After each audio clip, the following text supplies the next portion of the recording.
Of you. आज का जो आर्टिकल है वो उसका हेडिंग ही बहुत दिलचस्प है। आर्टिकल ये कह रहा है कि clean energy must use the battery of circular economy.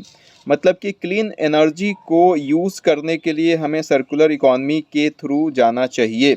अब सर्कुलर इकॉनमी क्या है और लीनियर इकॉनमी क्या है, इसको बहुत जल्दी समझ लेते हैं। लीनियर इकॉनमी का मतलब ये होता है दोस्तों कि हमने कोई प्रोडक्ट लिया, उस प्रोडक्ट का यूटिलाइज़ किया और उस प्रोडक्ट को दोबारा हमने फेंक दिया। मतलब उस प्रोडक्ट की अब कोई यूटिलिटी नहीं रह गई है। फॉर एग्जांपल, यदि आयरन की माइनिंग हमने करी, वहाँ से आयरन निकाला, उस आयरन को हमने यूज़ कर लिया किसी चीज़ में और यूज़ करने के बाद उसको फेंक दिया, तो ये लीनियर इकॉनमी की बात हो गई। लेकिन सर्कुलर इकॉनमी की बात करें तो सर्कुलर नाम से ही क्लियर है, सर्किल। मतलब कि यदि उसको हम यूज़ कर लेते हैं तो फिर उसको हम फेंकेंगे नहीं, उसको हो सकता है कि हम रिसाइकिल कर लें, हो सकता है फिर से रीमेक कर लें और हो सकता है फिर से हम रीयूज़ कर लें। तो राइटर बड़ी दिलचस्प बात बताते हैं। राइटर यही कहते हैं कि हमको रीयूज़ करना चाहिए, रीमेक करना चाहिए, उसको ऐसे ही फेंकना नहीं चाहिए। इंडिया की कंडीशन ये है कि जितने भी इलेक्ट्रॉनिक गुड्स हैं या जो भी क्लीन एनर्जी की जो चीज़ें हैं या जो इलेक्ट्रॉनिक्स आइटम्स हैं, वो उनका ख़त्म हो जाने के बाद उनको हम फेंक देते हैं, ऐसे ही डंपिंग कर देते हैं। और डंपिंग करने से बहुत डेंजरस कंडीशंस हो जाती हैं, जो आगे चल के मैं आपको बताऊंगा इसी वीडियो में।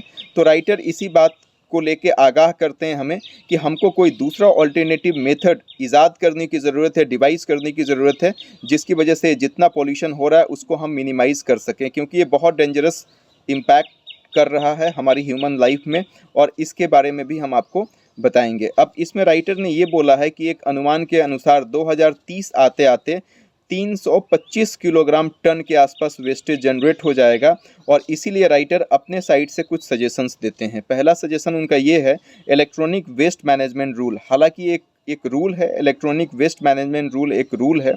इसके तहत ये कहा जाता है कि यदि हमारी कंपनी है इलेक्ट्रॉनिक्स गुड्स की, तो उस इलेक्ट्रॉनिक गुड्स को एक्सटेंडेड मेरी रिस्पॉन्सिबिलिटी होगी कि उसका वेस्ट मैनेजमेंट हम करें। फॉर एग्जांपल कि यदि मैं सेमीकंडक्टर डिवाइस बनाता हूं, तो वो सेमीकंडक्टर डिवाइस यदि मेरी दुकान से कोई ख़रीद के लेके जा रहा है, तो अब जब उसने ख़रीद लिया और जब वो वेस्ट में कन्वर्ट हो गया तो उसको वो फेंक देगा, तो ये मेरी ही रिस्पॉन्सिबिलिटी होगी, ये एक्सटेंडेड रिस्पॉन्सिबिलिटी होगी कि उसका वेस्ट मैनेजमेंट भी हम ठीक ठाक से करें। अच्छा रूल था इलेक्ट्रॉनिक वेस्ट मैनेजमेंट रूल की बात करें तो, लेकिन इसमें स्पेसिफिक टास्क नहीं निर्धारित किया गया है, क्योंकि ये इलेक्ट्रॉनिक वेस्ट मैनेजमेंट रूल की यदि हम बात करें तो उसमें मैन्युफैक्चरर अलग होते हैं, असेंबलर अलग होते हैं, डिज़ाइनर अलग होते हैं, इंपोर्ट करने वाले अलग होते हैं, एक्सपोर्ट करने वाले अलग होते हैं। तो इन सब की रिस्पॉन्सिबिलिटी निर्धारित नहीं की गई है, इन सब की स्पेसिफिक रिस्पॉन्सिबिलिटी निर्धारित नहीं की गई है, उसको करने की ज़रूरत है। इसके साथ साथ dumping and burning of different component should be band. मतलब हम डंप कर देते हैं इलेक्ट्रॉनिक्स आइटम के जो वेस्ट प्रोडक्ट्स हैं, या उसको बर्न कर देते हैं। इन दोनों ही कहानी इन दोनों केसेस में कहानी बहुत डेंजरस हो सकती है। एग्जाम्पल के तहत समझते हैं, डंपिंग यदि आप करेंगे तो उसमें बहुत सारे ऐसे मेटल्स एंड नॉन मेटल्स होते हैं जो टॉक्सिक्स होते हैं, और कभी ना कभी किसी न किसी तरीके से वो आपके फूड चेन में इंटर कर जाते हैं। तो फूड चेन में इंटर करेंगे तो आप उसको आपके शरीर के अंदर जाएंगे, और शरीर के अंदर जाएंगे तो ऑब्वियसली आपकी तबीयत खराब होगी, अलग अलग बीमारियां होंगी।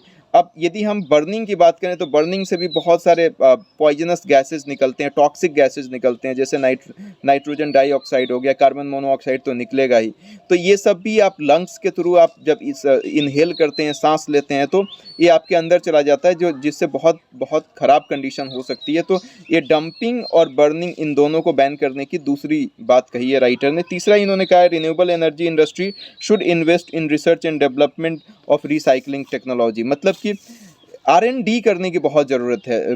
काफ़ी ज़्यादा जो रिसाइकलिंग इंडस्ट्री है उनको अपना रिसर्च एंड डेवलपमेंट को और अच्छा करने की ज़रूरत है। जैसे डिसमेंटलिंग एक प्रोसेस लिखा इन्होंने, डिसअसेंबली लिखा गया है, एक्सट्रैक्शन लिखा गया है। डिसमेंटलिंग का मतलब क्या होता है कि टुकड़ों में उसको काटा जाता है, मतलब उसको अलग अलग पार्ट्स में डिवाइड कर दिया जाता है।